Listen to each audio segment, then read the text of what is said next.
You're listening to a Roddenberry podcast. This episode of Mission Log is brought to you by ExpressVPN. If you want to get the most out of your streaming services, ExpressVPN is a no-brainer. Visit our special link right now, expressvpn.com/missionlog, and you can get an extra 3 months of ExpressVPN for free. Support the show, watch what you want, and protect yourself at expressvpn.com/missionlog. Mission Log, a Roddenberry Star Trek podcast, episode 510, Random Thoughts.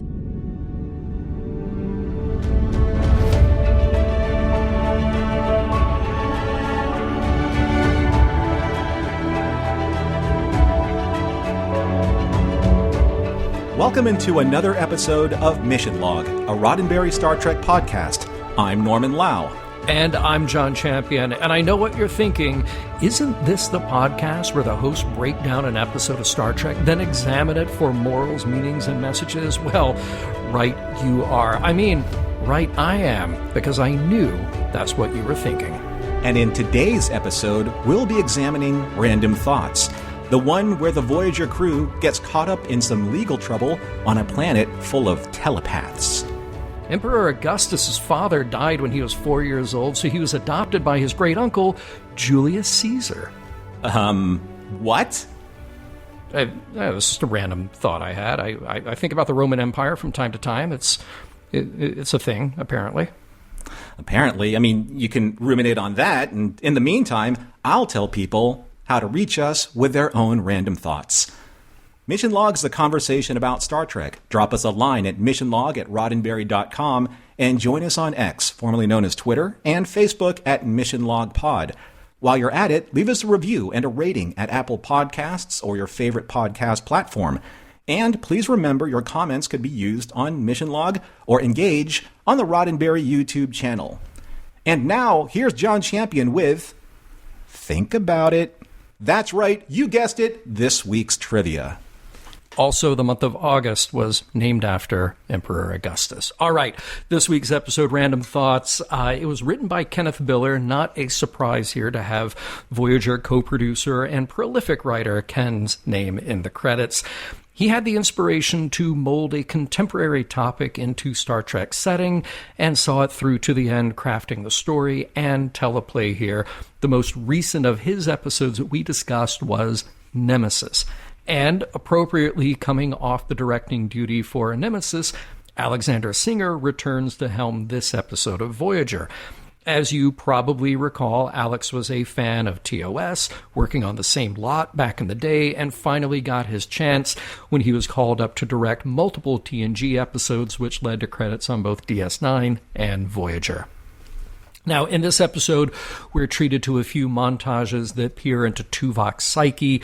You can, of course, freeze frame throughout them and spot a couple of brand new shots created for the episode, and you'll easily notice that many of the others are from Voyager itself and other iterations of Star Trek, and there are a few non-Star Trek shots from the movie Event Horizon, also from Paramount. Made that very easy. All right. Let's meet our guest stars. It's time to meet the Mari, and there are quite a few of them. Our story mostly concerns this handful, though, who we encounter in the marketplace. There's Frayne, whose actions are the catalyst for the drama. He's played by Bobby Burns, who is typically a stunt actor and stunt coordinator. He's made a few appearances on both DS9 and Voyager in his time with the franchise, but his work is mostly behind the scenes. In addition to Trek, Bobby's credits, more than 150 of them, stretch from TV to major motion pictures like Minority Report, Titanic, and Jurassic Park 3. And we don't know her character name, but Jeanette Miller is an older Mari woman who surprises everyone by becoming a murderer. The Florida native has been working in front of the camera since 1955 in a career that spans guest roles and recurring characters like in the 2009 series The Middle and feature films such as Legion, Austin Powers' The Spy Who Shagged Me, and Norbit. In an unfortunate encounter with that character in the marketplace, we also have Tali, played by Rebecca McFarland. Rebecca grew up in Louisiana and made her way to L.A. to land a slew of TV guest roles starting in the 90s. Seinfeld, Party of Five, Silk Stockings, those and more led to recurring gigs on shows like Working Girl and 2.5 Men. More recently, Rebecca had a prominent role in the MTV series Faking It. Malin and Gwyll are a couple of guys up to no good. Ted Barba plays Malin, and like Bobby Burns, he is also a recurring part of Star Trek's stunt team in this era of production. And while he has a respectable number of character credits as an actor, he has an incredible run of more than 300 credits as a stunt performer and coordinator going back to the late 70s. It would be impossible to give his resume its due, but he has doubled for everyone from David Boreanaz to Chris Pine to Scott Bakula to Bruce Willis, and yes, even Bernie Capel on The Love Boat. Wayne Perret plays Gwyll. Right around the time of this episode of Voyager, Wayne had a recurring gig on Walker, Texas Ranger, and ever since the 90s, he has been, easily working in TV and some major feature films while also stretching into directing and producing. He turns up in Spider-Man Homecoming, American Horror Story, Ocean's 13, and very recently, as of this recording, in a recurring role on the Showtime series Your Honor. Finally, let's say hello again to a returning Star Trek guest star, Gwyneth Walsh, who plays Nemira. Her name should be a familiar one to our listeners. Gwyneth, of course, appeared several times in the TNG days, right from the House of Duras as B'Etor. She reprised that role in Star Trek Generations and then again in DS9. She also voiced the character in a Star Trek video game. And so far, this episode of Voyager is Gwyneth's final Star Trek credit. Pick a number between 1 and 256. Now imagine that's how many rockhopper penguins just randomly appeared in the mess hall. That's more of a pseudo-random thought, but still entertaining.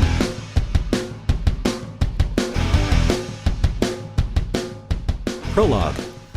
Voyager is in standard orbit around a planet inhabited by a race of telepaths called the Mari, and Captain Janeway and her crew are enjoying a brief respite with their newfound potential allies. Tom Paris has just returned from the surface with a special gift for B'Elanna, and is caught off guard in the transporter room by Neelix, who needs Tom's expertise on dating. Neelix is enamored with a Mari merchant named Tali, and admits to Tom that he's ready to finally move on from being separated from Kes for so long. Tom advises Neelix to just be himself, but to lighten up on the cologne. Meanwhile, on the planet, Captain Janeway and B'Elanna are in the market square, trying to negotiate for a much-needed resonator coil with Gwyll, a telepathic merchant who keenly reads Janeway's thoughts, which is somewhat to his advantage in the bargaining process. Suddenly, a stranger accidentally knocks over B'Elanna, which makes her anger flare up for just a moment. The stranger promptly apologizes as Gwyll rushes to B'Elanna's aid to make sure if she's all right. In another part of the market square, Neelix definitely makes an impression on Tali, or is it the other way around? As her telepathy hones in on Neelix's thoughts about her tugging his face whiskers, but Neelix quickly pivots back to thinking about produce. Yeah. Close by, Tuvok is being toured around by Nemira, the local chief examiner, who expresses interest in Voyager's security protocols, and he invites her to beam up with him to continue their conversation. Suddenly, Janeway and B'Elanna race across the market square towards a ruckus and stop the man who earlier bumped into B'Elanna from beating another merchant to death. When Janeway asks him why he's beating the other man, the assailant admits that he doesn't know. Act 1. On Voyager, after a thorough tour of the ship's security systems, especially the brig, Nemira is somewhat taken aback by the idea of confining individuals as punishment. Tuvok elaborates on the rare but necessary security measure, but Nemira deems it as both unenlightened and barbaric. Their philosophical conversation will have to wait, however, as news of the incident in the market reaches them, demanding their immediate return to the planet's surface for further investigation. Shortly after, Nemira begins her routine investigation with her three eyewitnesses. After escorting them to the security office, Namira informs Janeway that she'll be scanning each of them telepathically, while a highly advanced transcription device records all of their thoughts, every action, every detail, every tug of Neelix's whiskers, everything. Namira's investigation takes an unexpected turn while questioning B'Elanna regarding the incident involving her collision with a man in the market. B'Elanna reluctantly admits that she had a momentary impulse to retaliate, and Namira, reacting to this admission, places B'Elanna under arrest, charging her with the crime of aggravated violent thought resulting in grave bodily harm, even though B'Elanna herself never touched the stranger in question. Act 2. As chief examiner of Mari law, Namira proclaims without hesitation that B'Elanna's violent thoughts in the market square were so intense that they were telepathically transferred to Frayne, the man who accidentally collided with her when she was bartering with Gwil. Janeway backs B'Elanna's innocence and believes that Namira can't imprison someone for mere thoughts. Namira, firmly standing on precedent, rejects Janeway's position and proceeds to schedule B'Elanna for an engrammatic purge, an incredibly risky procedure to remove B'Elanna's violent thoughts. And, regardless of how Janeway protests this decision, Namira reminds her that this is how the Mari have been able to remove violence from their society, and the engrammatic purge is an integral part of the Mari justice system. With little recourse in convincing Namira otherwise, Janeway and Tuvok begin their own investigation. Their efforts yield very little success except for uncovering details from Frayne's history of multiple charges related to violent thoughts. While sympathetic to their desire to clear B'Elanna's crime, Namira dismisses their evidence all the same. Later that day, as Neelix and Seven of Nine converse on the planet's surface, Seven bluntly opines that B'Elanna's cultural ignorance and Voyager's naive attitude towards exploration in general are the reasons why they are always finding themselves in harm's way. Suddenly, they are both startled by a blood-curdling scream and soon discover an elderly woman holding a bloody knife, standing over the body of a bloodied and lifeless young Mari woman, the one Neelix was growing increasingly fond of. Act 3. On Voyager, Neelix is beside himself with grief and pleads with Tuvok to spare no effort in identifying and bringing justice to the person responsible for murdering Tali. Tuvok believes that there is more to what is happening than meets the eye, as both B'Elanna and Frayne are in custody, and that the same violent thought that stirred Frayne to violence is what plagued the older Mari woman. Once again, Namira is sympathetic towards Tuvok's need to prove B'Elanna's innocence, but is resolute in carrying out the engrammatic purge regardless. Tuvok believes that a mind meld with B'Elanna may uncover certain details that she may not even realize may be relevant. And, after initiating the meld, both Tuvok and B'Elanna are surprised that the one common denominator in all of the individual acts of violence in the marketplace is Gwil, unlike Frayne and B'Elanna, who is still freely walking around amidst the greater and unsuspecting Mari population. Tuvok activates his full investigative spectrum and turns his attention to Gwil, who he tracks down on his way home to dinner with his family. Their conversation is a battle of wits and wills, as both men verbally and telepathically study each other. Gwil wonders why Tuvok is interested in him, and Tuvok senses that Gwil's telepathic ability is somehow connected to the violent thought that is infecting the greater Mari population. However, after tracking Gwil to a darkened storeroom of sorts, he observed both Gwil and another Mari named Malin exchanging some kind of currency. But to purchase what? After confronting Gwil and Malin, Tuvok soon discovers that Gwil is the facilitator of black market violent thoughts, the kind that have been deemed illegal by the Mari constabulary, the kind that have been kept out of the public domain, allowing, as Namira told Janeway earlier, the Mari people to live long and prosper. But in order to uncover the whole and unexpurgated truth of this conspiracy, Tuvok removes his comm badge to forge an uneasy alliance with Gwil, who wants the one thing of value that Tuvok has to offer, his own personal and violent thoughts. Gwil dismisses Malin for now, promising him that when they next see each other, he will have amassed more and even darker thoughts for sale. Act 4. Tuvok believes that the only way to save B'Elanna is to expose and exchange his violent thoughts with Gwil and gain his trust and favor. And in doing so, Tuvok exposes Gwil to just a small taste of the intoxicating and lucrative product inside Tuvok's mind. Tuvok feigns exhaustion to buy more time in order for Gwil to confess his business operations, using B'Elanna's violent thoughts as the bait that Gwil would be unable to resist. And after a period of both verbal and telepathic exchanges, Tuvok is able to coerce Gwil into exposing the criminal nature of his business, as he and his network of conspirators target alien visitors, like those from Voyager, and especially like B'Elanna, in order to siphon their violent thoughts and sell them on the Mari black market. Believing he has all of the evidence he needs, Tuvok attempts to escort Gwil into custody, but is assaulted by both Malin and Gwil while trying to bring Gwil into Namira as the proof he needs to save B'Elanna, who is running out of time. On Voyager, Captain Janeway tries once again to negotiate with Namira for B'Elanna's release and for her help to find Tuvok, who has gone missing. Namira apologizes for what she and her associates have to do, even as Tom pleads with Captain Janeway to bring an end to this madness. And immediately after cutting off all communication with Janeway and Voyager, B'Elanna is dragged into the security office, where Namira has her security officers sedate B'Elanna and prepare her for the engrammatic purge. Act 5. Somewhere in the bowels of the city, Gwil and his associates trudge Tuvok to a secluded place where he forcibly tries to telepathically steal Tuvok's thoughts. But Tuvok offers no resistance and invites Gwil to come even closer. Unbeknownst to him, Gwil places his face close enough to Tuvok where he is able to latch onto Gwil with the full force of the Vulcan mind meld, opening all of his deepest, darkest, and most violent thoughts and flooding the mind of the ill-prepared Gwil. Unable to recover from such a torrent of violence and savagery, Gwil succumbs to the overwhelming and emotional mental overdose. Back in Namira's office, the engrammatic purge has begun and is in its initial phase.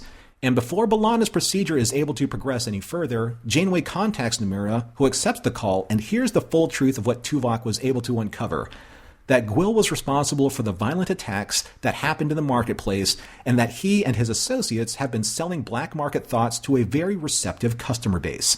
Customers who Namira knows now are the byproduct of a darker underbelly of her society that she believed has moved past this kind of criminal behavior. And Tuvok suggests that all the evidence Namira needs to further her investigation is with Gwil, who is confined in Voyager's brig. After leaving orbit, the Doctor is able to treat B'Elanna from the minimal effects of the early stages of the engrammatic purge, and as Tuvok escorts her from sickbay, he confesses to B'Elanna that he has discovered a newfound respect for what she must endure on a daily basis by trying to keep her aggressive Klingon nature in check. Unable to help himself, Tuvok, of course, offers his assistance in helping B'Elanna learn Vulcan disciplinary techniques to improve her self-control. Sometime later, after barging into Janeway's ready room, Seven voices concerns to the captain about the unnecessary risks associated with Voyager's philosophy of exploration and first contact, and suggests optimizing a more direct path home. Janeway disagrees and defends her mission, emphasizing the value of gaining knowledge through encounters like those with the Mari. Seven accepts the captain's explanation, even though, as Chakotay told Tom earlier, that Janeway is still the boss. The end. All right, Norman, good job, but I got questions. I got so many questions about this. I have thoughts. You probably some random thoughts, probably some well-seated, appropriate thoughts in addition to the random thoughts. But I tell you what, we'll do random stuff now, and then we'll get to our deep thoughts in a moment. With Jack Handy? I miss Jack Handy and Deep Thoughts. Yeah. Those were so good. Send us your favorite Jack Handy lines, please, because those are always good. All right, so first of all, the premise of this episode, they have spent 3 days on the Mari homeworld, and they are just now about to get into all this trouble. I'm curious what happened in the last 3 days that they were not getting into a bunch of trouble with their random thoughts, because that seems like a very long time to go without overstepping. 72 hours, and they didn't get into trouble in the first, couple? I'm thinking with me, my time limit is about 8 minutes. And then if you're reading my mind, this is going to be a problem. So when Tom says to Neelix at the very start of this episode, go a little easier on the Musk, I wanted to see what the transporter chief extra was going to do, and he did kind of smirk. Did he? And smile at that. I didn't notice that. I like that performer, like the extra getting into the bit. Oh, that's good. Nice. That's excellent. Yeah. And I do like in that scene that we get a mention of Kes. I mean, it's continuity, and it acknowledges that Neelix actually has and had a life, That's just a nice little bit there. But man, I got to think that telepaths as salespeople, that must be the worst thing. But I wonder, do they save this little trick only for non-telepaths? Because think about it, it would be awful if telepaths were just always reading each other during every transaction. You would never get anything done. I don't know how many pages I wrote on this that I had to edit down. I will get to this in discussion because that is a very interesting point for sure. All right. Yeah. Speaking of Gwyll, the telepath who was trying to not get one-upped by Janeway because he could read her mind, Gwyll is just kind of like a degree off center from Guile. So I'm wondering if that's where the name came from. Oh, I like that. And maybe informs us a little about the character, like moving forward. A bit. I think so, yeah. Whisker tugging, it's the new Umox. So very exciting to know that. And I did wonder, do Vulcans speak telepathically normally? Because I don't think we've ever established that's just a thing that they would do all the time. And now that made me think that I kind of want a whole episode of Star Trek that's just Vulcans, and it's just them speaking telepathically the whole time. So basically an hour, it's a bunch of Vulcans earnestly staring at each other in a room. I think that'd be an intriguing episode. I'm glad you brought up Kes, because now it got me thinking. What would Kes's experience have been like down on the planet? Would she have brought the fire, John? Oh, I would hope that she would bring the fire. Yeah, she would bring the fire. Yeah, that would be great. I love the surprise of like, oh, you might have to use the brig on your ship from time to time. Tuvok, are you going to mention the serial killer who was on board up until not too long ago? And that entire scene was basically how you don't say lawn suitor without saying lawn suitor. Right. It's like, well, we've only had to use it about 1% of the time. Like, okay, but that 1% was a serial killer. Right. Always worrisome on an alien planet where they're like, here, put your head in this piece of technology that you've never seen before and that definitely was not designed for people like you who we've never encountered before. That is worrisome. And they're just like, yeah, it works. It just sucks the engrams right out of your head. When Janeway sat in the chair, first of all, Gwyneth's, I guess maybe it was a direction that she kind of like firmly placed Janeway's head back into the chair, and then Kate's response. Yes. I'm not sure if that was all ad-lib, but it was really well done. Yeah. It reminded me of the whole welcome to recall, because that was like the total recall chair. Recall. Yeah. And then after Janeway gets interrogated, she grabs someone and she says, "My name is not Quaid." You know? Nice. I love it. So Janeway she's there and she says, "Okay, so you're going to read my mind. You're going to record my thoughts." Mm-hmm. And says, "Well, I can't lie to you." It was like, oh, that's your response? Like, I have a problem with this, isn't your response? Yeah, I mean, look, that's the time that Janeway just threatens to blow up the ship. Like, even though she's not on it, that's just the knee-jerk reaction. It's like, you're going to do this thing to me? Oh, yeah? Well, I'm going to blow this place up. But no, this Janeway is just like, yeah, fine. Yeah, we'll do that. No problem. But the thing is that even if she thought that, would Namira know that she thought that? Exactly. This is the danger that you're dealing with telepaths. Yeah.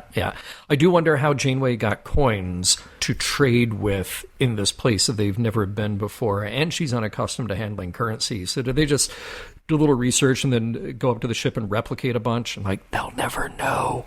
Just use that. We're going to crash their economy. Bet you didn't think that was coming, right? Exactly.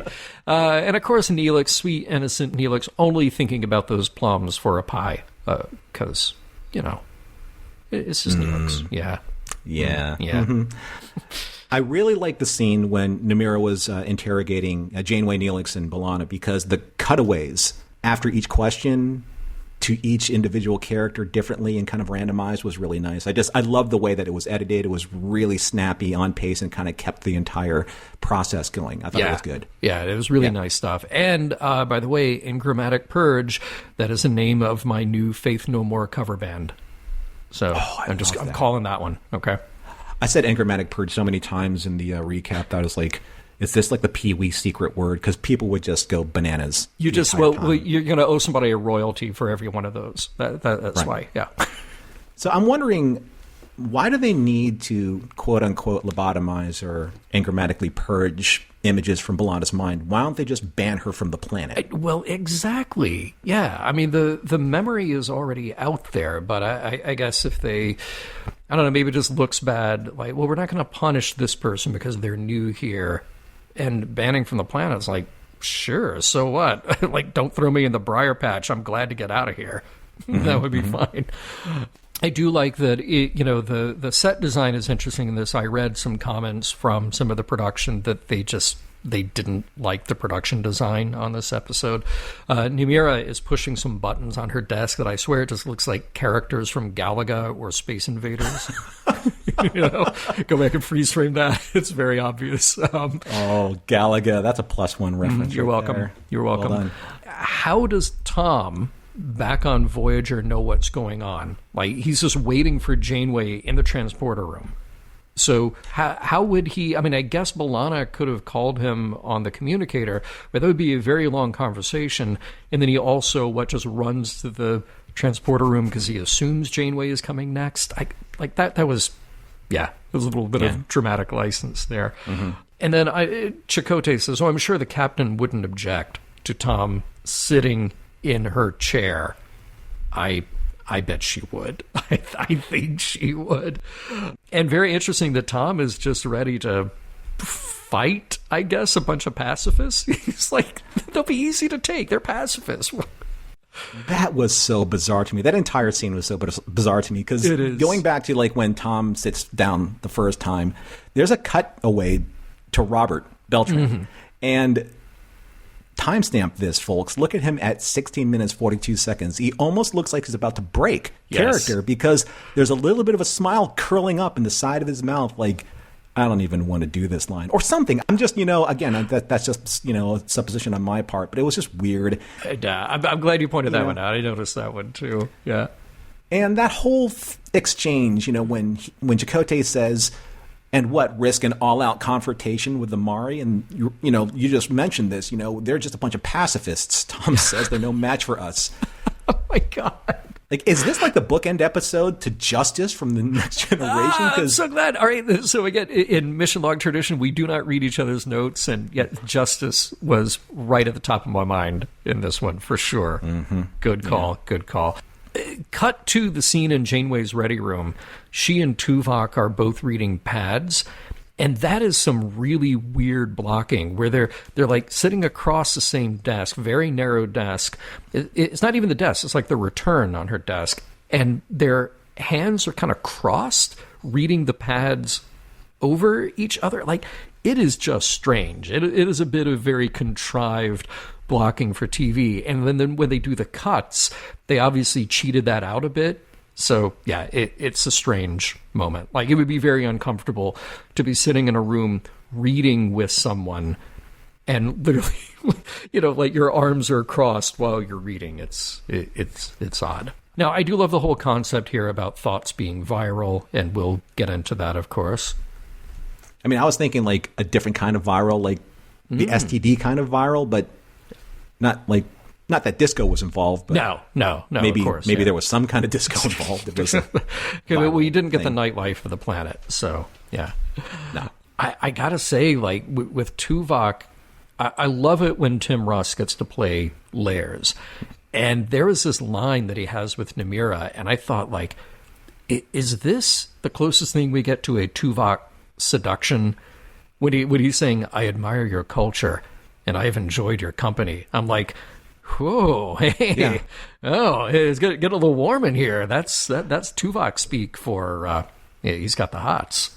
Well, it was the same kind of energy, when, that, I guess it's like, that gatekeeper or that watcher, was watching Voyager, and then that alien took on a different form or a hologram that tried, to connect with Tuvok in that way. And Tuvok had the exact same type of, reaction to her. Yeah, that was really cool. Yeah, good stuff. 7 of 9. Not a lot of 7 and 9 in this episode, which is good because I think we've gotten a lot of 7, and now it's time to focus on other characters too. No sympathy whatsoever for their situation, and I found that to be really enjoyable, and that'll come back. literally did not see that coming the first time I watched it, with Neelix's crush getting stabbed and just bleeding all over the marketplace ground. Really surprised. Yeah. There was a lot of blood on the knife. There's a lot of blood on the floor. Yeah. Did not see that coming at all. Yeah, and I really liked how Johnny acted the scene later on in the transition between acts, was it 2 and 3? Yeah, where he was basically saying, Tuvok, find this person and punish them. Yes, there was some vengeance and vengeant thoughts. Yeah, that were. Or I say vengeful thoughts, because vengeant isn't a word, but I said it anyway. It is now. It is now. Yeah. I really like the way that they framed the scene when Tuvok beamed down to the interrogation room and mind melded with B'Elanna, because there was like a wonderful, soft, organic approach to what Tuvok did to read her mind. And in the backdrop, you have the machine that invaded their minds earlier. Yeah. So I just thought it was a nice juxtaposition of how that transpired. Good point, yeah. Gwil, very interesting. He just comes across as creepy and a little guilty, right away. But I wondered, is Tuvok not that, at what points is Tuvok using a mental block around Gwil? Because, Gwil, right away when they meet, he just, drops into Tuvok's subconscious, here I am, I'm poking around, But I do love, again, when Tuvok gets those great one-liners and he can deliver them like no other, just saying no thank you to the offer of Gwil helping him suppress his thoughts. Mm-hmm. So good. Not rude, but curt and to the point. Yeah. Yes, so good. I do wonder what the exchange rate is for about 3,000 Rens, if I've got those burning a hole in my pocket. I have a question for you. What's the exchange rate for 3,000 Stimpies? I'm also curious about that. Look that up, gang. Yeah. Yeah. I laughed out loud when this happened, and I know this is a very dramatic point in the episode, but Tuvok removes his comm badge because Gwil doesn't want either he or an associate being recorded. Right. And he throws it on the ground. Now, if their uniforms actually had pockets, he would just stick it in his pocket. That's all he would need to do. Yeah. Right. So you hear this clanging sound effect on the floor. I do love throughout this. I love Inspector Tuvok in these scenes. I love the whole game of him luring Gwil in to see his mind and basically setting the trap. I love this kind of thing with him, especially. He's undercover, and I want to see more of him like this in the series overall. I just think it's so good. And then, wow, the first images from Gwil's mind that we get, very interesting, especially because they have Dobermans on the Mira homeworld. That's apparently good to know. They're an interstellar species, apparently. So I'm wondering, even though we didn't see any reference to Lon Suter, with all of those memories, especially with, in meld, the relationship that Tuvok and Lon Suter had, if Gwil siphoned any of those memories, perchance. Yeah, he had to have. Yeah, that's got to be in there by implication, right? At the very least, Again, well, I said it before, but I wondered again in the scene, can Gwil not tell Tuvok's real goal here? Because he is telepathic. And how good, I guess the answer is very good. How good is Tuvok at compartmentalizing and say, well, here's what I'm really trying to do, but I'm going to act like I'm doing this thing so I can get to my goal of what I really want to do. That is a lot of, 3D chess in his mind. Oh, that's chess in 3 dimensions. I've heard about this. Yes. Very good. Also known as space chess. Space chess. Mm-hmm. Right. Yeah. But there are, depending on which science fiction fandom that you're following, there are rules to telepathy and there are rules to telepathic scanning. I will get into that a little bit later on. But if Gwil is starting to scan Tuvok and Tuvok's a telepath, it's kind of like if someone's kind of touching you, on the shoulder. Mm-hmm. You know that someone's touching you on the shoulder. You may not know who, because if they're doing that from behind you, but you're like, hey, someone's touching my shoulder. Maybe I should be alarmed about this. I don't know. Right. Right. Yeah. Good point. I just want to point out an effects shot. I love that dorsal view of Voyager over the planet. Looks really nice. I don't think we've gotten that shot before, so maybe they're just flexing a bit with the CG. Yeah, because we have Foundation Imaging now doing the CGI, after a year of hell. Yeah. Now, knowing that we know about Vulcan strength, because we know that Vulcans are super strong, Yeah. 3 Mari take down Tuvok, so I'm wondering if they're all similar in strength, because a one-on-one, Tuvok should be able to fight at least 1 or 2 of them, but all 3 of them, they were able to do that? That puts a little bit more threat in their situation. He put up a little bit of a fight. But Yeah. I mean, like they started out, he definitely got in some good moves there. But then, he does get taken down. So I guess they're strong. Another scene that I laughed out loud, and because it was delivered so well. So when Namira's associates were trying to strap B'Elanna to the chair, Namira says, "B'Elanna, please try to relax," and then Roxy she just delivers that line. She's, "You've got to be kidding!" I try to relax. Sure, I'll relax while you're probing around, sucking things out of my brain. Yeah, it's so good. Right? So, never tell somebody just relax. It's that is always the wrong thing, It was an interesting little throwaway here that the old woman begged Gwil for the violent thought. Wow. It just makes you wonder what is up on this planet. And the answer is a lot. That this sweet elderly grandma just I would like a taste of that violent thought. So delicious. Wow. We've said this before when Tuvok started doing the double Vulcan mind meld hand placement, especially with Kes, if that was standard practice now, because that's what Spock did to Valeris in Star Trek VI, and that was a very invasive, very violent move. Yes. Aggressive move. Very intense. Yep. And he did it the exact same way to Gwil here. Which brings me to Tuvok's best line in the episode. When he grabs Gwil and he mind melds with him, he looks at him, he says, "Your pitiful skills are no match for the power of the dark side of the..." Wait, no. Wait, wrong franchise. You were so close. Yeah. I thought it was the right thing. That was a random thought for sure.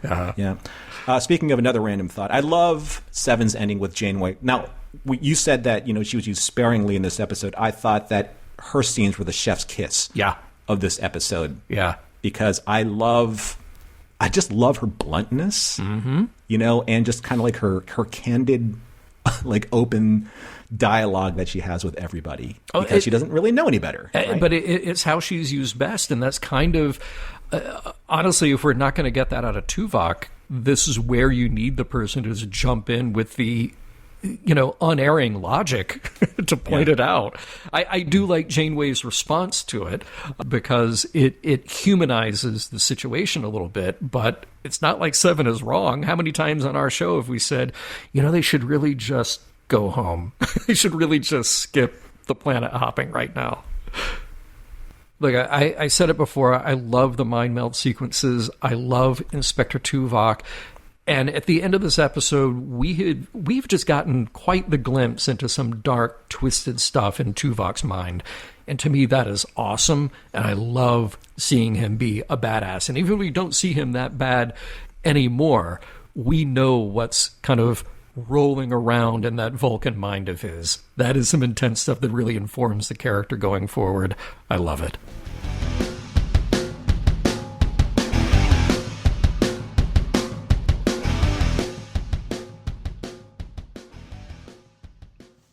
Trek Talks is coming your way. Bum, bum, bum, bum, bum. Whoosh, to benefit the Hollywood Food Coalition. Whoosh, it's on January 13th, and celebrities galore will be on hand. Will John wear pants? That's the operative question. Probably not. Come and watch. Co-host Bonnie Gordon. She's not here right now, but I can imitate her. Oh, John, you cannot. Yes, I can.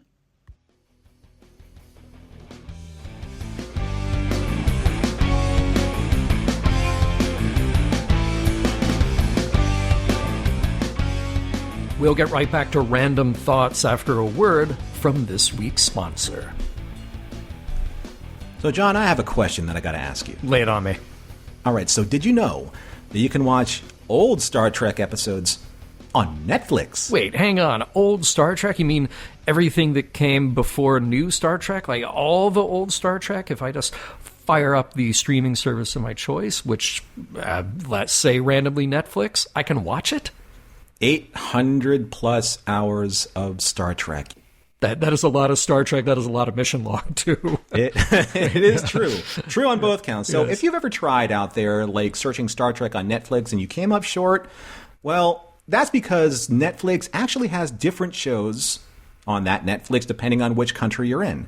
But you may have heard this one. You may be thinking of this one. With an app called ExpressVPN, I can change my online location so I can control where I want websites where I'm watching this content to think I'm located. I love that. ExpressVPN does so much, especially about security. That's really, the icing. Well, I should say that is the cake. So let's look at it this way. The cake, if you will, is the privacy and protection that ExpressVPN gives you. But the icing on that cake is that ExpressVPN lets you choose from over 100 countries. So that means that thousands of other shows are suddenly available to you from all over the world. So here's how it works. If I go to ExpressVPN and I choose the country location that I want to be coming from, I want my browser to show that I'm coming from, I choose the country, I turn on ExpressVPN, click connect, and that's it. And then if I log into, say French Netflix, yes, if I'm watching Netflix from France, then I can get all of Star Trek, the original series. I can get all of Next Gen and DS9. I can get all of Voyager, which we're talking about to you right now. I can get all of Enterprise, coming soon on Mission Log. They even have the full animated series. And I do love the animated series. So, yeah, don't add us about its shortcomings because it is great. But that's just one of the things you can do when you have ExpressVPN. And it's not just all of that Star Trek content. This also works for thousands of TV shows and movies on any of the streamers that you use. Netflix, Disney+, BBC iPlayer. That's what you like to use, John. Oh, I yeah, know that. Absolutely. Prime Video and more. Yeah. So, the fun thing is to just poke around, change the location, fire up your streamer, hit refresh, and you will find so many thousands more shows and movies to watch. So if you want to get the most out of your streaming services, ExpressVPN, it is a no-brainer, folks. Visit our special link right now, expressvpn.com/missionlog, and you can get an extra 3 months of ExpressVPN for free. Support this show and watch what you want. And protect yourself at expressvpn.com/missionlog. Have you ever noticed how the planets with thought police don't also have thought paramedics or even a thought fire department? It's always just thought police.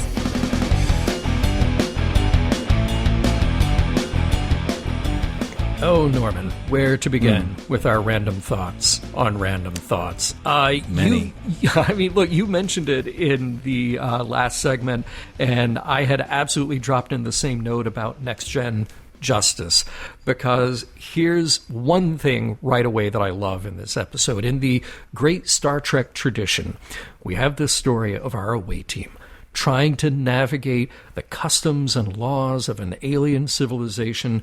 And even though well-intentioned that they may be, they just fail when it matters, right?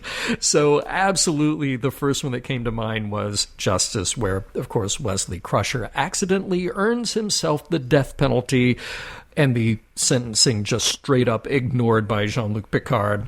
And he does that just by stumbling into the wrong patch of grass. What's interesting to watch here is both Janeway and Chakotay being aligned on the level of respect to the local culture that they're going to adhere to. And it doesn't matter if it's B'Elanna about to have her brain scrambled. It doesn't matter that Tom is really upset about this. The rest of the crew are going to do their jobs and explore every reasonable diplomatic and, might I say, legal option that they have.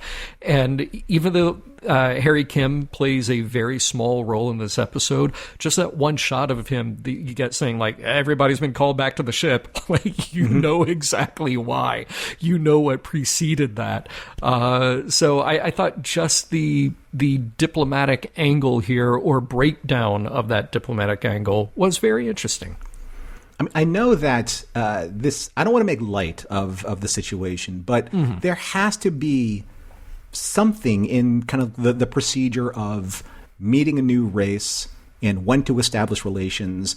And then someone, I would probably say Tuvok, addressing the crew before any type of shore leave passes or any type of rotation for crew members to go down to the planet actually happened. Because there is something that needs to be said about away team preparedness lectures, or maybe the lack thereof, when it comes to dealing with new worlds. So there is a scene where Janeway says, "Are you saying it's a crime to think about violence?" And then Namira says, "Yes."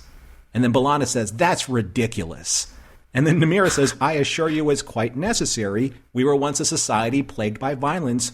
When we prohibited hostile thought, crime began to drop immediately. Over the past 3 generations, it's all but disappeared." So we made mention of earlier in observations that they've been on this planet prior to the incident for about 3 days. Right.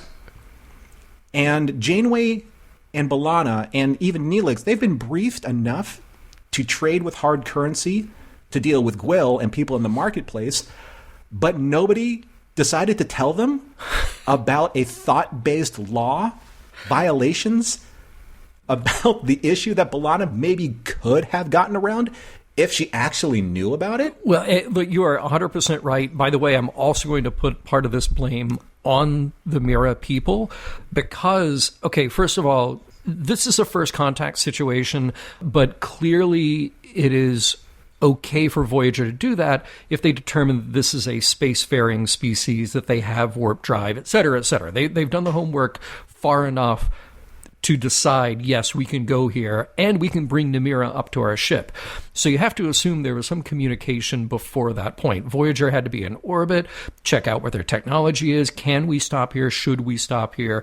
Is it a good idea? And if they establish communication at some point, I blame Namira or whomever is at the top of their government to hop on that comm channel and say, by the way, before you come here, we're telepathic, and we know that that's kind of unique.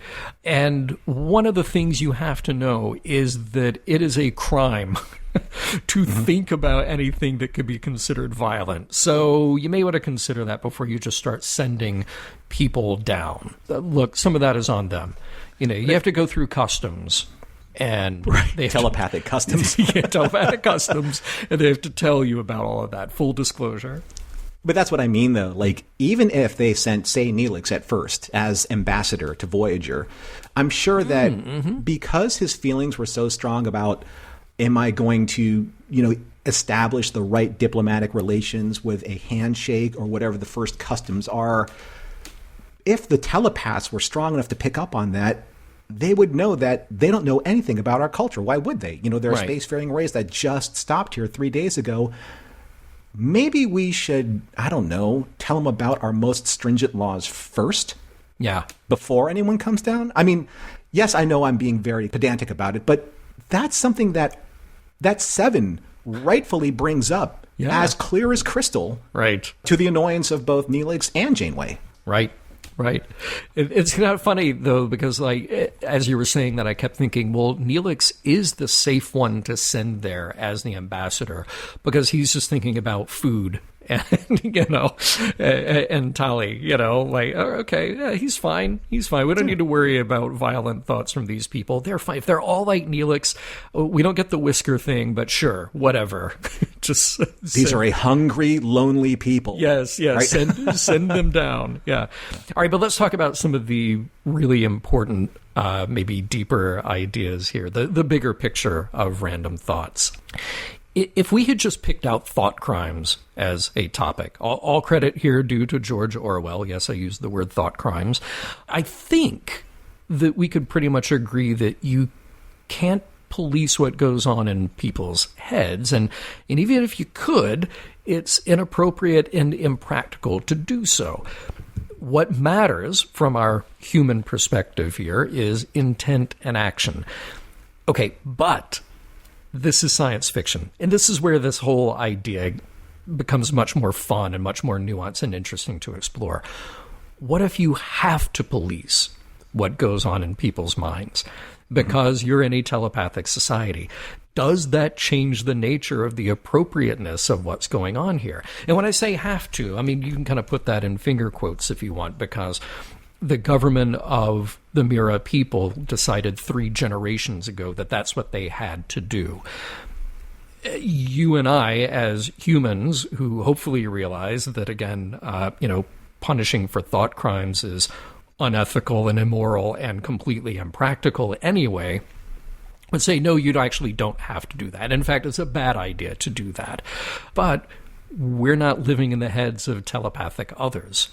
It might have been interesting to have 7 of 9 chime in on that as the one person on Voyager's crew who has had the voices of billions of other entities in her head. I mean, the one thing that we've glossed over, with, the Mari. I'm sorry, I didn't want to interrupt you and correct you with the Mari people versus the Miria people. Oh, sorry. Yes. I will get that wrong constantly. So, yeah. But you had the Mari, who are telepaths, and then you have Tuvok, who's interacting with Namira because he's also a telepath. How is that the Vulcans haven't been seen in this way or have that talent utilized in the Federation for these kinds of purposes, for first contact negotiations or for dealing with, whatever situation they need for somebody to be a mind reader? So I guess that the big question is, are unregulated telepaths a societal danger for the Mari? Okay. Mm-hmm. So there's, I need to be really careful about this because I don't want to reference a television show too much, but a lot of people here on Mission Log know that I'm a huge fan of another Deep Space franchise series. And that it aired around the same time as Deep Space Nine and Voyager. Yeah. Okay. So in that series, there's a human organization that trains and governs humans with the gift of telepathy. Now, these trained telepaths are then endorsed by this organization to become the intermediaries for business people who require representation so that their business dealings are protected from any kind of obfuscation or manipulation. If someone is being a little less than truthful, or if there are lies involved or any kind of leverage or criminal intent in order to gain the one-upsmanship that happens in these types of commercial dealings. So when Janeway and B'Elanna, and to some degree Neelix, when they were faced with, say, how invasive Gwil and Tali were with their probing, Tali, it wasn't innocent, but she got into some of Neelix's most personal thoughts about how he felt about her. Yeah. So I'm wondering, was anyone else as surprised as I was that the Mari as a whole just let their society run rampantly with their telepathic ability this way without the oversight of having an organization to curb the unwanted or unwarranted reading of people's minds or emotions at will?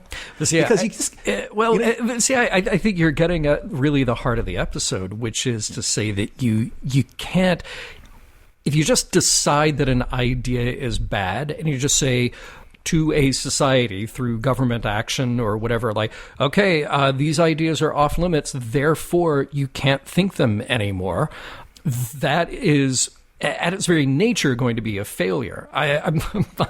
My aunt and I were talking not that long ago, and she was a school teacher forever and ever, and we were talking about kind of the current cultural, political, really disturbing trend of schools banning more books, certainly that more so than they did when I was going to school.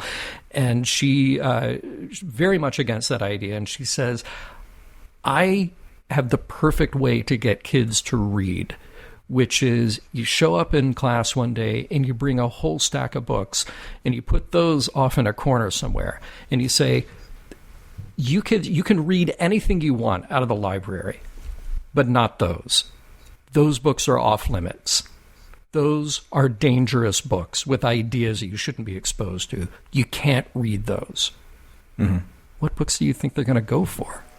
I mean, that is the easiest, fastest way to get a kid to read Tom Sawyer, or Huckleberry Finn, or Slaughterhouse-Five, or, you name it. Those are all on banned books lists, by the way. But yeah, that's absolutely the way to do it. So the joke here is this, quasi-police force headed up by somebody like Namira, and who knows how many Namiras there are. They could be everywhere. But just decreeing that a thing is off limits, okay, now you've created a market for it. Well, I mean, the thing is, she said that she was one of a few of this constabulary that exists because removing the aspect of violent thoughts from the society allows them to kind of go on autopilot. Mm-hmm. But you can't put a whole society on autopilot because when the plane starts to drop out of the sky, you got to find a pilot who can't only just fly the plane, but didn't have fish for dinner. And I am serious. And don't call me Shirley. Nicely done. Yeah, we haven't had a good airplane reference in a while, so thank you for that. Yeah. While we're at it, you and I'm just speaking for all non-telepathic humans, or maybe just us at the moment, I do think it is interesting to make a distinction here about negative thoughts and negative behavior, because that gets at the crux of what this episode is about. Namira says, it is an irrefutable fact that violent thoughts from others can lead to violent actions. This is a tricky area to navigate. And this is why every generation that I'm aware of, there's always the thing. There's always the cultural ideal boogeyman that somebody goes after and says, no, we have to ban this. We have to get rid of this because the thought is dangerous. And I do think that there is a distinction to be made here, that beliefs can and do motivate actions, but thoughts are what exactly? They're different from beliefs. Thoughts are, and kind of ruminating here after a little bit of research, but I'm curious to hear your thoughts, and our audience, that thoughts are moments that the brain tests a course of action or grapples with a reaction or a new idea, as opposed to a belief, which is something else. It's a conviction about truth. It is being convinced that a proposition is true. So in this situation, say among these people, you can believe wholeheartedly that violence is wrong, but you can think a violent thought simply because it pops into your head, simply because there was a catalyst or a reason or a prodding to do so. But that doesn't actually change the belief on the other side. I remember this was I think this was in a Star Trek movie, and forgive me for not, because I'm just thinking about this on the fly, but someone randomly. I'm randomly thinking about this on the fly, but there's something in one of the movies where I think Dr. McCoy said this. He said, well, you can't persecute someone for having a feeling. It's kind of like the same thing. You can't persecute somebody for having a thought, because they kind of go hand in hand, like the way Neelix and his whisker umlauts were, being exposed in this episode. Right. Thoughts, I think I'm in love, or I think that I'm hungry. Those are thoughts. Yeah. Do you believe that you're hungry, or do you think you're hungry? So that you bring up an interesting proposition, but I think the interesting thing about this is that there's the commercialization and the commerce of these thoughts, and I love how it starts in the marketplace here, because it's really about supply and demand. We're dealing with a product, and I thought that the whole idea of violent thoughts being able to be marketed and packaged and sold as a black market product is interesting. It's super interesting, because it seems to me that this, the Maya civilization, they are based in a certain amount of commerce and a certain amount of hierarchy with goods in exchange and services, being bought and paid for. But like you said with the books, what do you think is going to happen when you isolate and quarantine something that only a handful of people in the upper echelon of society deem as being dangerous or some type of contraband that is illegal? That is like the sexiest, the most attractive thing that you want. Maybe that's what that old woman wanted. She's like, I would like to try what the kids are doing these days. Yeah, give me one of those violent thoughts, right? Because why would she want that? Yeah. Well, and that's what Ken Biller has really drilled down to here, because every time somebody tries to ban a book or a song or a movie, what have you, what they're trying to ban is the idea. What they're trying to ban is the thought behind it, because they think the thought is dangerous. But I'm here to tell you that you can burn as many books as you want. The thought still survives. If the images in Tuvok's head are anything to go by, the Burning Man festival on Vulcan is a whole different party. So I think after all this discussion, we've finally consolidated all of our random thoughts into probably more focused thoughts towards the end of this episode, because what we do here on Mission Log... I don't know about that. More random thoughts? Yeah. Well, hey, that's why they're random. But what we do at the end of every Mission Log episode, we take a look at the episode in total, all of our thoughts, random or otherwise, and see two things. If this episode holds up and withstands the test of time, and then does it have any morals or meanings or messages that we non-telepaths have been able to glean from the episode. So I guess we're going to start with John and see if he's able to coalesce his random thoughts into less random thoughts for random thoughts. Yeah. I mean, look, if we're going with Latin, then October should really be the 8th month of the year. What? Sorry, was that just too random? That just randomly popped into my head. No. Yeah. No? All right. No. I will move on. Okay. Random thoughts. I think this episode holds up very well. In one regard, it is just a classic slice of Star Trek storytelling. It would have played nicely with TOS or TNG, just insert other characters here. That's fine, but that doesn't mean that it is boring or predictable. In fact, quite the opposite. When I thought I had this one pegged and knew exactly where we were going, the script takes the time to throw us some very interesting curveballs. So I really appreciate that. I think the acting here is strong all around, but this one definitely elevates Tim Russ as the MVP in the episode, and I wish we got more of him like this. I really appreciate peeling back the Vulcan facade to reveal the terrifying ideas bouncing around in their psyches. So good. I want more. Yeah, this is definitely a winner for me. What about you? Those thoughts weren't random at all. Those are very poignant, focused, concise thoughts.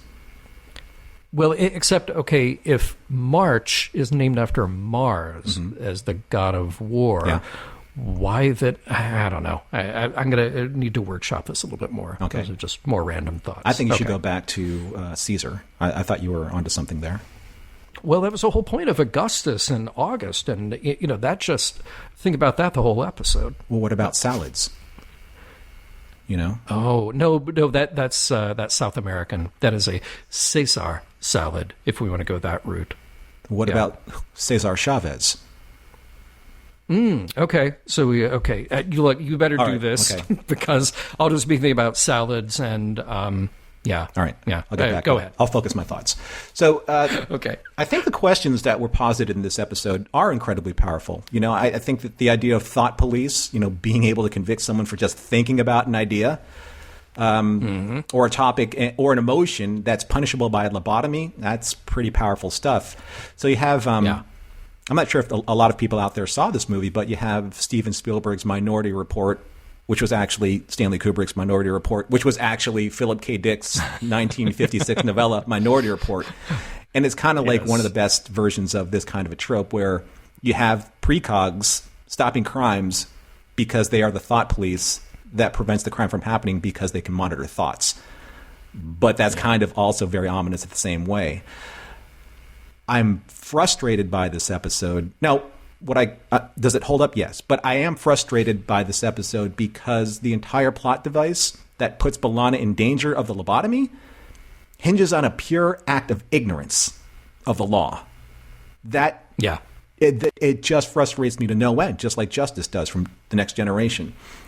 So we're under the impression that on Voyager you have the best and brightest of Starfleet because you make it onto a starship because you're incredibly smart, and you're incredibly intelligent.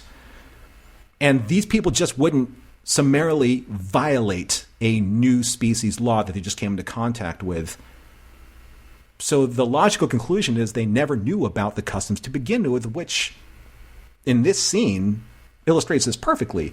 Janeway says to Tom, who's concerned about B'Elanna, "You know the rules, Tom. We can't pick and choose which laws we'll respect and which we won't." Then later on, Tuvok says to B'Elanna at the end of this episode, "It is incumbent upon us to respect the laws of the societies we visit." But the big question is based on the logic of what happened to B'Elanna not knowing the law is, how do you respect laws that you obviously don't know about or you would never have violated them in the first place? You can't break a law that you don't know that is a law that shouldn't be broken. It's so interesting as you're saying that, and I think your criticism is very well founded. I wonder if that could have been helped just somewhere in the teaser to establish that they knew this and that this was part of the condition of being there, is that they have to come down in small groups, that they are being monitored, et cetera, et cetera.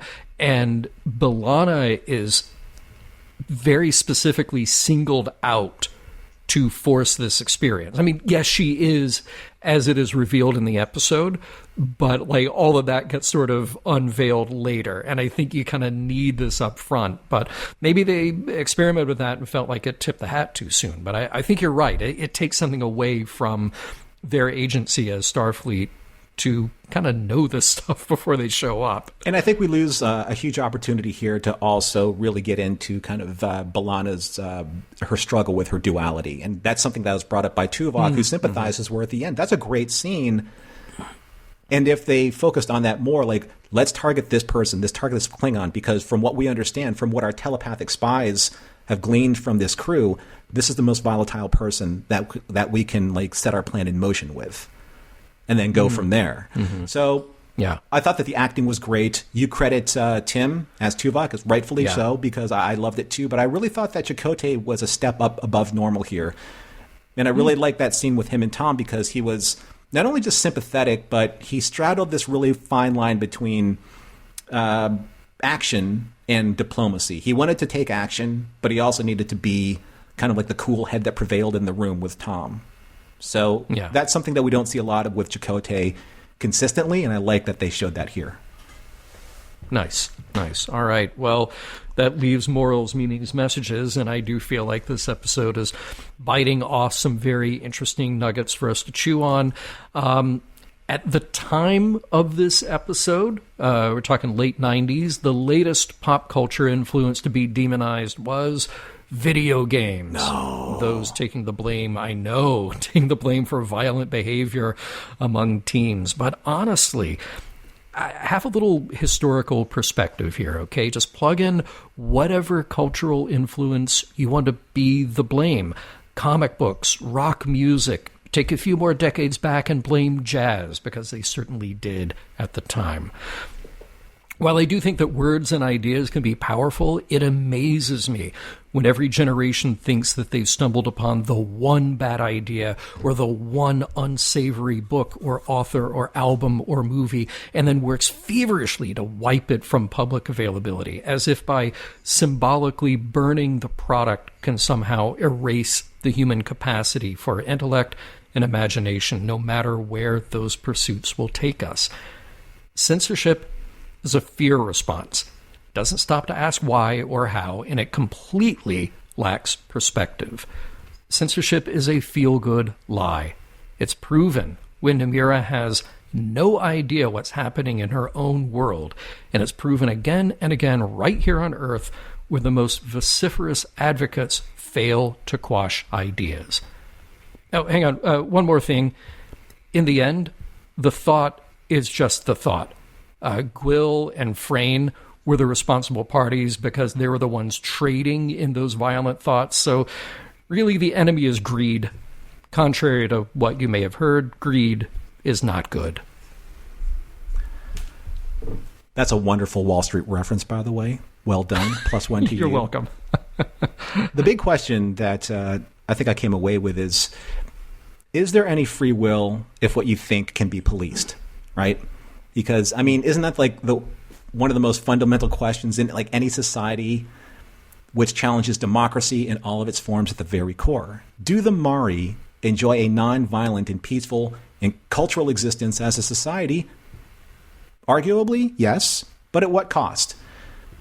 What the constabulary and Namira essentially achieved for the Mari may have been a better path for their people because, Tuvok extrapolated on this is what the Vulcans did with Surak to remove their violent history and their violent tendencies and savagery from the Vulcan people at large, because it was the only logical solution to avoid worldwide, annihilation, of the Vulcan planet at their own hands. But allowing a centralized law enforcement, quote unquote, to be able to dictate what they deem is necessary to evolve their society isn't a foreign concept. I mean, what is troubling And what I believe this episode's moral cautionary tale is tampering with the natural law of biological desires and urges. Our emotions give us thought, and those thoughts dictate and inform our actions. Now, to be sure, we are creatures prone to aggression and violence, and the law is what tries to prevent violations based on those thoughts. But when does this end? When do the powers that regulate that which can and can't be deemed appropriate for society impact the very growth of society itself? A step too far with this kind of totalitarian dynamic, and we're on the brink of dystopia. When thought is controlled by a central authority, then what exactly are we? Because if we don't allow ourselves to challenge that central authority, well, Rush stated it best from their album and track of the same title, 2112. Here we go. When the priests of Syrinx declared from their temples on high, "We've taken care of everything. The words you read, the songs you sing, the pictures that give pleasure to your eye. One for all and all for one. Work together, common sons. Never need to wonder how or why." Mission Log is produced by Roddenberry Entertainment. If you'd like to support us directly, you can do so at patreon.com/missionlog for early access to shows and the Mission Log Discord. Our website is missionlogpodcast.com, and for more Star Trek news and discussion, visit trekmovie.com. On the next Mission Log, concerning flight.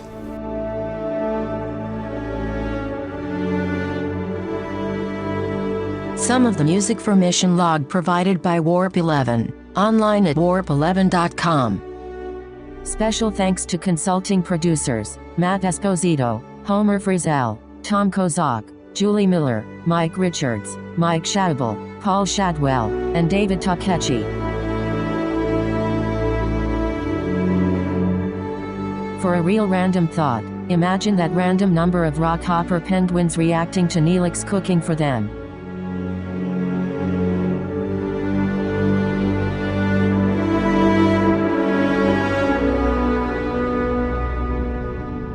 End transmission.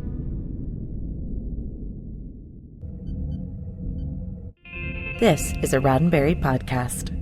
For more great podcasts, visit podcast.roddenberry.com.